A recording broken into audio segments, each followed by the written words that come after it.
It was over a year ago that I first heard about Scott Shaw. Whisperings, mostly, of a legendary man responsible for the most incomprehensible films ever made. I had no idea what I was in store for.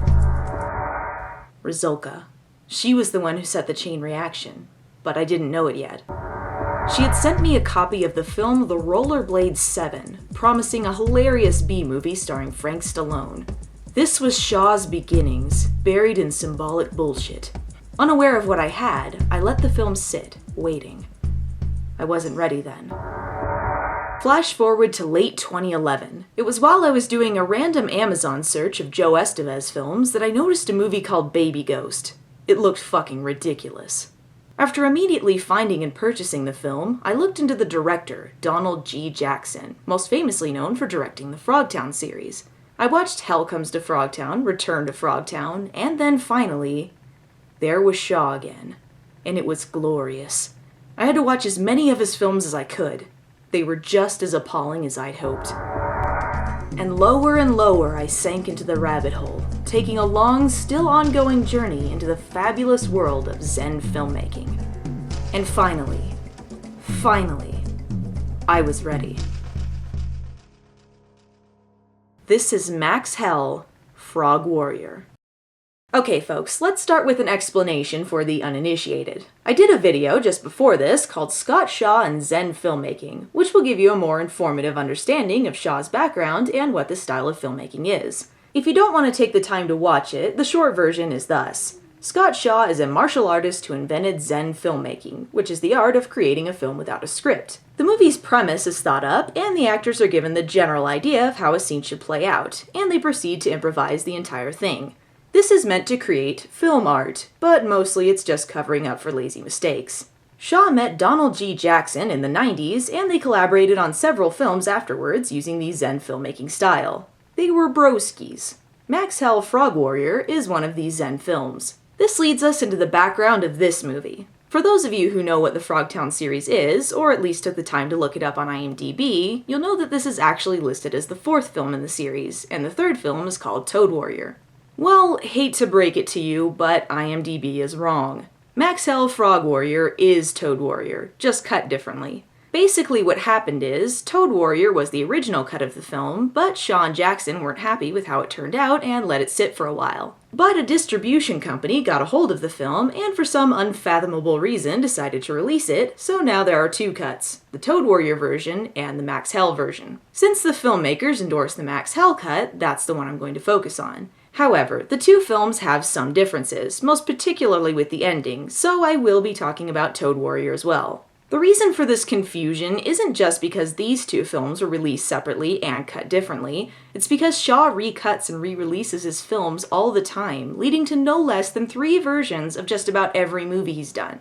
For instance, Max Hell also has a 3rd cut called Max Hell in Frogtown, which is the Zen Speed Flick version. Zen Speed Flicks are the same movies but edited down to just the highlights, for people who want to spend the same amount of money on half the footage. All of the Zen films have cuts like this, as well as extended editions, international releases, cuts for different ratings, and various mishmashes in between, many of them with alternate titles that don't always make it obvious that it's a re-release. It's very confusing, so it helps to check out Shaw's website for some background before you think about picking up a few of his works. Well, now that that's out of the way, I think there's a movie I'm supposed to be reviewing. Max Hell, Frog Warrior is exactly the same kind of sequel as Return to Frogtown in that it's actually a remake of the same idea. This makes the Frogtown series a really interesting study because it takes the same concept and does it high budget, direct-to-video, and then shot on Shittio. So whatever your tastes are, there's a Frogtown movie for you. But in this one, the protagonist's name is Max instead of Sam. Totally different. This movie is of a Donald G. Jackson and Scott Shaw. I'm not sure what that means. The movie begins as our titular character, Max Hell, played by Scott Shaw, swoops in on his glider thingy that they borrowed from some random person they saw using it while they were scouting shooting locations. Not kidding, they just asked some couple if they could borrow it and added it to the scene. But that's Zen for ya. Max's lady friend, or at least a lady that exists, is being attacked by the frogs. Or toads. I'm not sure, it depends on which cut you're watching, I guess. I'm pretty sure the one in the camo jacket and shorts is Donald G. Jackson. The girl, played by adult film star Jill Kelly, is Agent Star according to Shaw's website, but IMDb credits her as Agent Glory. An agent for who or what, they don't say. I'm unsure if Shaw is one of these agents either, since the only info I have is that he's a lone samurai. Where he learned his samurai principles in the post-apocalyptic frog world, I don't know either. Why is the world a post-apocalyptic frog world this time around? They don't say. Assume the backstory is the same, and that Shaw is a mercenary for hire. You know, like most samurais. One of the frogs grabs the case Max and Agent Pornstar were carrying and waves it around to, show them he has it? Oh well, I guess an explanation is asking too much of a movie that can barely keep the camera lens from closing in while they're shooting. So hey baby, you into toads? No way. Is he supposed to be a toad? Why would he ask that? So is Max. Your main squeeze. None of your business. I'm not asking that you have the most pristine sound in the world, but you realize you can turn down your sound effects and soundtrack so that you can understand the actors, right?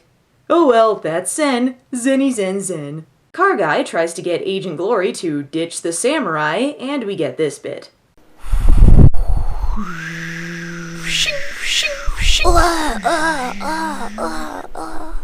This may not seem very important, but you will come to hate this clip by the end of this movie. I lost count of how many times they play it. But hey, if it's important to the story, then... Nah, I'm just shitting you, it's not important to the story. They never explain who he's killing or why. Ooh, thank you, my, little dear. Thank you very much. Here is the film's saving grace. Oh, Joe Estevez. Never change. Joe Estevez is in a shit ton of these films, and 100% of the time, he's the most entertaining part about them. He has far surpassed the talent of any of his family. He's not just Charlie Sheen and Emilio Estevez's uncle, he's everyone's uncle. You know his jokes aren't particularly funny, but he's just so earnest that you have to love him. He plays Mickey O'Malley here, and he's... American, I guess? He hangs out in this room covered in wrinkly sheets for the entire movie. Not sure why the room needs those up, or why there's a flag on the ceiling. Just to prove that he's American, I guess. Also, that's a frog woman. They're even getting lazy with the paint jobs at this point. Come on, that's like the minimal effort you could have put in, guys. She doesn't look like a frog, she looks diseased. I'm sure she's just green with envy. Oh, that was a good one! And was that supposed to be a ribbit at the end? Well, whatever. He sends for a woman named Cricket to mostly spout awkward dialogue.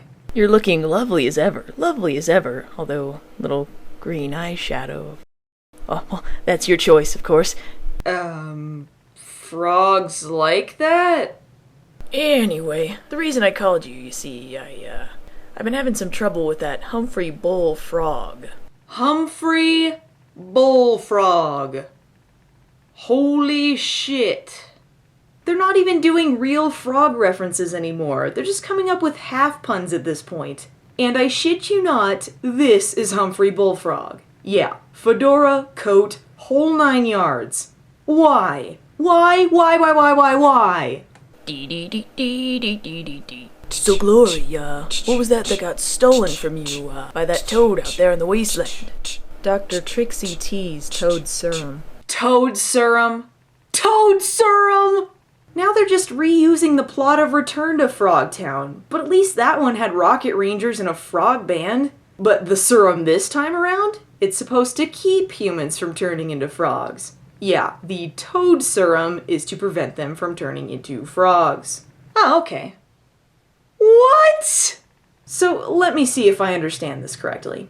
In this post-apocalyptic future, humans are turning into frogs for some indeterminate reason, and that's where the frogs came from? And if people have to take a serum to keep them from turning into frogs, then why was there only one case of it apparently, and Max had to ask what it was? That would seem fairly important if everyone is on the verge of turning amphibious.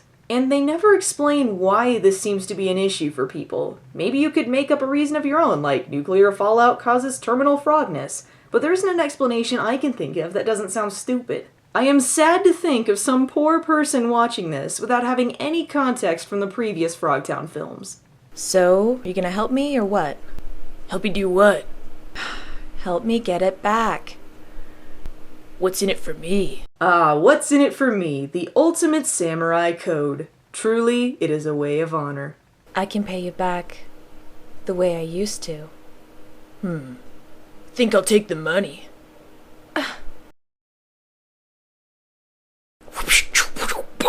Oh, okay, just felt like randomly showing that.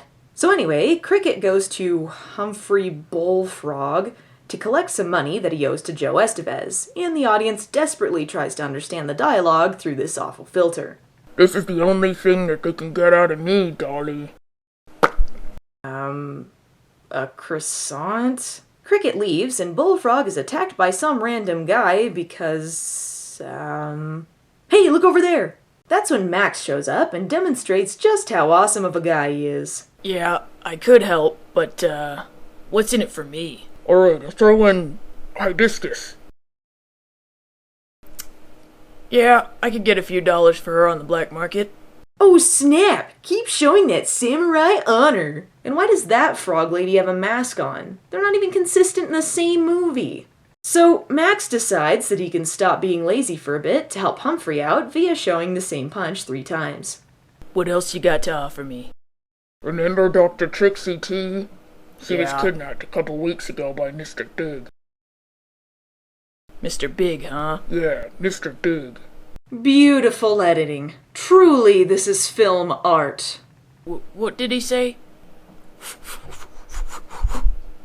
We are here to serve you.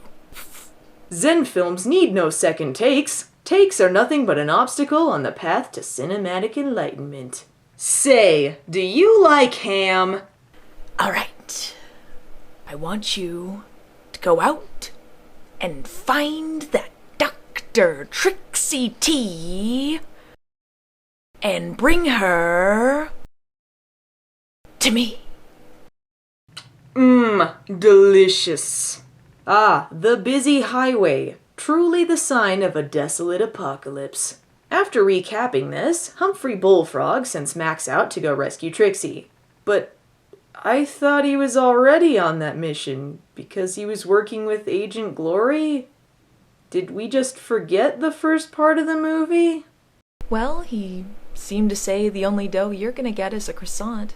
Yeah, I still don't get that joke. I ran into a gentleman with with a very large sword on the way out of the building, and I... Oh, that just makes me green with envy. Oh, you meant sword.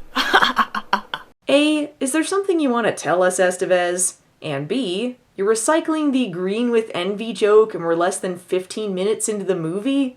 I cannot believe you're already out of material. That sounds awfully familiar, that gentleman. What the hell is his name?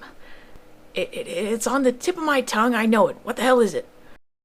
Oh, Max Hell! Yeah, you know the difference between Roddy Piper's character being cool and Scott Shaw's character being lame? In Hell Comes to Frogtown, his last name wasn't actually Hell, it was short for Hellman. The movie was still trying to be semi-realistic, with a sci-fi twist. Literally naming your character Hell is something you do when you think dragons and shirts with flames on them are the coolest thing since white bread. You sent for me, Commander Armstrong. Yes, Agent Starr, there's been a great disturbance in the cyberspace. A great disturbance in the cyberspace? You know you can't just throw out random words and have them make sense, right? Or do they have an internet connection in the Frog Armageddon? Anyway, this is the real Agent Starr, who is sent by the Toad Resistance to retrieve the Toad Serum before Max does. We cut to Agent Glory as she talks to War Toad, who was the one who sent her with the Toad Serum because... I don't know. She was taking it to... Trixie didn't have it because... See, War Toad is... I got nothing. All I know is this scene is full of jump cuts, and all War Toad does in this movie is ramble endlessly. Kinda like me, except I usually have a point to my ramblings. You're my kind of frog. Ah! No! Making What all happened? bad I know I loved the lyrics. frog band in the last It's a one, but I bad never wanted this. song Is this what we've come to? I've betrayed the frog band! about frogs. Ah, frogs. Frogs. Do do do do do do do do do do guitar do do do do guitar. Can I just listen to an endless loop of Night Swim from City Dragon while I bash my brains in? Night swim. I'll get you on the night swim, baby. I thought you were at a job. I'm doing it. Sploosh. Wait, what warranted that? They met once on a staircase in passing. See, Max? I always got your back. Yeah, you do. Yeah, thanks for knocking out that woman who splashed water on me. Hope she got a concussion. All right. It's time now to send out the ninjas. Oh, too much ham. Back it up, buddy.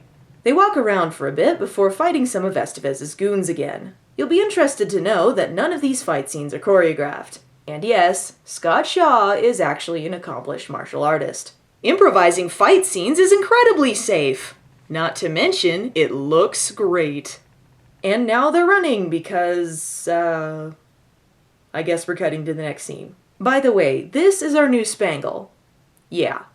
I don't know why they even bothered. And that other agent with Max? Her last name is Banner. Agent Star, Agent Spangle, and Agent Banner.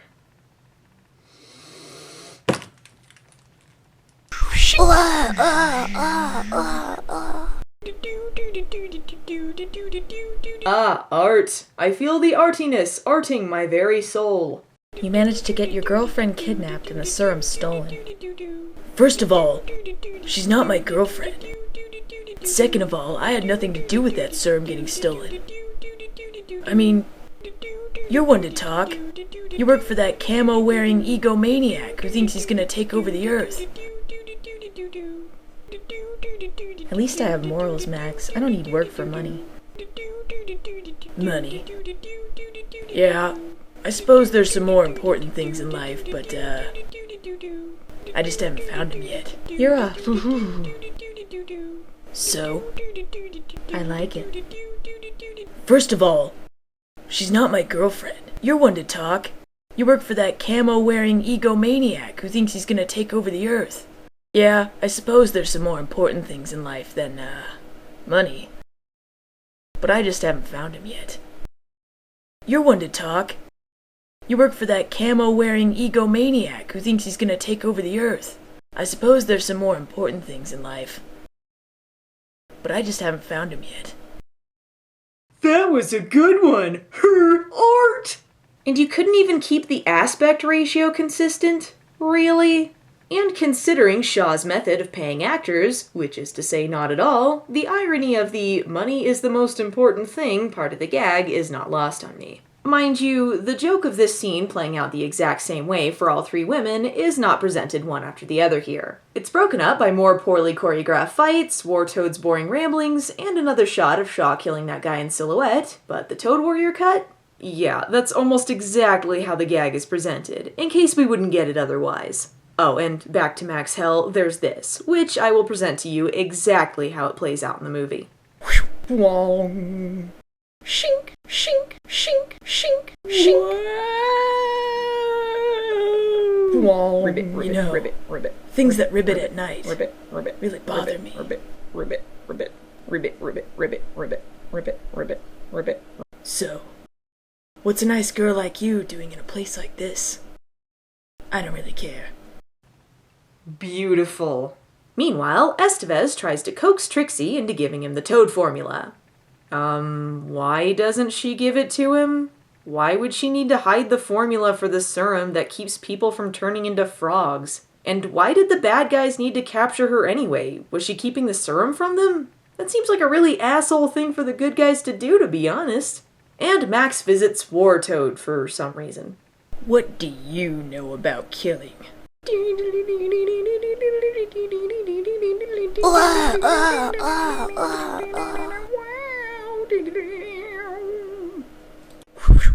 Hey Max, you know what would help in this search for Dr. Trixie and the formula?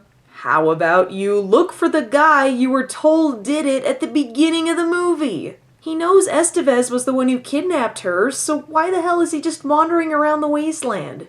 How's it going, Cycle Toad? Not bad. Have you seen a swamp farmer? He's an old friend. You don't know, huh? Okay. Ride well, Cycle Toad. Ride well, Max Hell. Ride well, Cycle Toad. We eventually do come across the swamp farmer, played by Conrad Brooks, as he's accosted by two toad women who don't have their masks on for part of the scene for some reason. Max is quick to help him out, but let me ask you this. What's in it for him? You okay, Swamp Man? Sometimes I feel so... normal. So you might be wondering who the swamp farmer is. Well, believe it or not, he's actually a character from another film Donald G. Jackson did called Roller Gator, which is a children's film about a purple rapping alligator.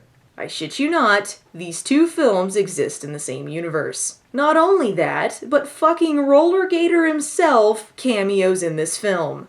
Holy toad shit, this creates a lot of horrifying implications. Okay, just stay here, okay?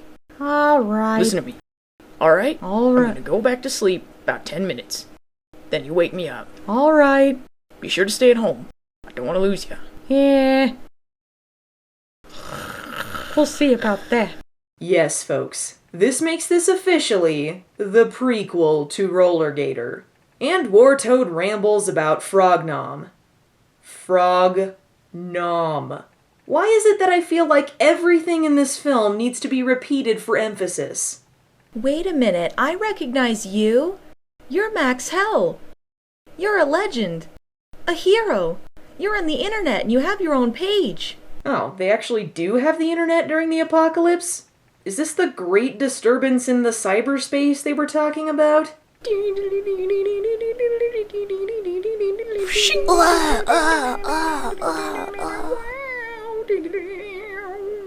When a warrior takes a life. Oh my gosh, we don't care! Organisms we see around us are multicellular. That is, that the bodies consist of many cells. If even... Comedy? Okay, so by now you've probably realized that everything here is barely strung together with a plot. The sad thing? This is actually one of the more coherent Zen films I've watched. And now all of the girl agents are captured, except for Star, who's disappeared from the movie. Wait, wasn't Max just with Spangle? Where the hell was he when she got nabbed? Oh, stealing a motorcycle, of course. And now he's with Estevez? What, it was that easy to get in? Then what the hell has he been spending this entire movie doing? Got a friend here by the name of, Cricket. She found you with that Humphrey Bullfrog. That's right. He's the one that sent me on this little gig. So you and him, you're in cahoots, huh? You know, they're being awfully polite about this. I'm not sure why there's even a conflict. Or a movie. You went out with Max?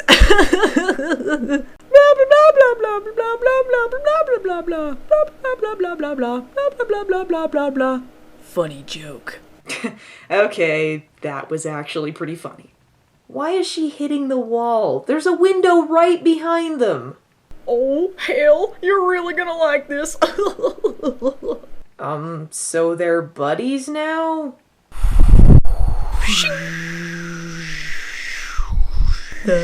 Now Banner is with Spangle again? And Max is rescuing them? Now they're outside? But why? They were in! He was right there! Now they're driving back? They had a car the whole time? Then why were they walking? Now they're just recapping the first scene. And then he kills that guy in silhouette. Again! Enough! Enough of this! Just end the movie! Max fights the Asian guy again and rescues Trixie, I guess leaving the other girls behind. The mission apparently having been accomplished, they walk around, fight scene footage is repeated, War Toad continues his endless rant, Max kills that guy, again, Spangle gets spanked, Estevez resigns to insultingly easy defeat, and the movie ends with this scene. Why were you hanging out with the war toad? Psh! Don't you know you can get warts? Psh! One thing I did learn from my training with him, though, was speed and accuracy psh, equals precision. Psh. Repeat after me. Speed psh, Speed. accuracy psh, Accuracy. equals precision. Psh. Equals precision.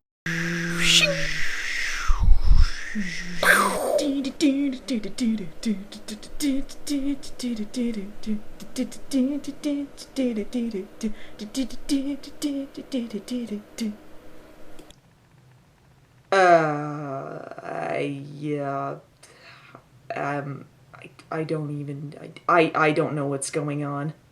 Although I can't really tell you what the ending meant, I can tell you about Toad Warrior's ending, which makes a little more sense, but not much. There's no spanking, just Max, Glory, and Wartoad throwing around a bomb at random with the threat of to be continued. Thankfully, they never followed through with that. As for the other parts of Toad Warrior that weren't included in here, I'll talk about the interesting bits. There's a scene in Trixie's lab where she talks to her annoying assistant, and it's actually got a key plot point in it that would have made Max Hell a little less confusing. See, it turns out that Estevez's character was the one who started the frog plague. How, they don't say, but that gives us the motivation for stealing the serum and a half explanation of why people are turning into frogs in the first place, which was left out of the other cut. Most of what was cut were scenes of the annoying lab assistant and extra bits with Joe Estevez, including a random scene where he goes to a fortune teller for no reason. Also this. Shake it all up. Shake and it while up, you're shaking, shaking, and then you right, get an I, and you get an and then you I, get a J, oh. and then you twist it. You Don't twist. stop Twist twisting. the I? Here, I'm twist twisting. more. I'm twisting twist, the I. Twist, Okay. twist. H. And then you start H. jumping up and H. down. It was a tragic loss. So what have we accomplished today? Well, we made it through a Zen film, and I think that counts for something. Max Hell didn't really follow through with anything it set up, the editing was confusing, and it was incredibly inept. But that made it pretty entertaining. Truth be told, some of the intentional humor in this actually worked, and it can be fun if you know what a Zen film is before getting into it. If anything, Joe Estevez will always be great. So ride well, Cycle Toad.